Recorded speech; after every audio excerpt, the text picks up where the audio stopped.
Boiler switched off, radiator's not heating, it's usually low pressure, and you can fix it yourself in under 2 minutes. Here's how. No tools needed, just your boiler and its filling loop, which is already built in. Turn the boiler off and let it cool for 30 minutes. Check the pressure gauge on the front and it should read between 1 to 1.5 bar when cold. If it's below 1 or in the red, that's the problem. Look underneath the boiler for a short silver braided holes connecting 2 valves. That's the filling loop. If you can't see it, check inside your cabinet panel below or above. Mine is above. Make sure both ends are secure, then slowly open both valves. You'll hear water starting to flow in to your boiler.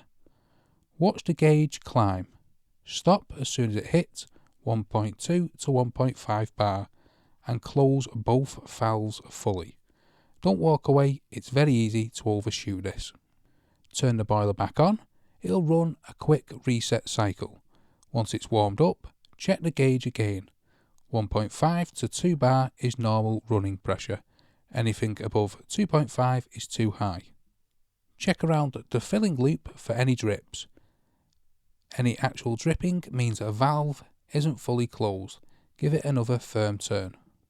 If you find yourself doing this every few weeks, that's not normal. It usually means there's a leak somewhere in the system. That's when it's worth calling a gas-safe engineer. If you've just bled your radiators, always repressure after. That's the right order.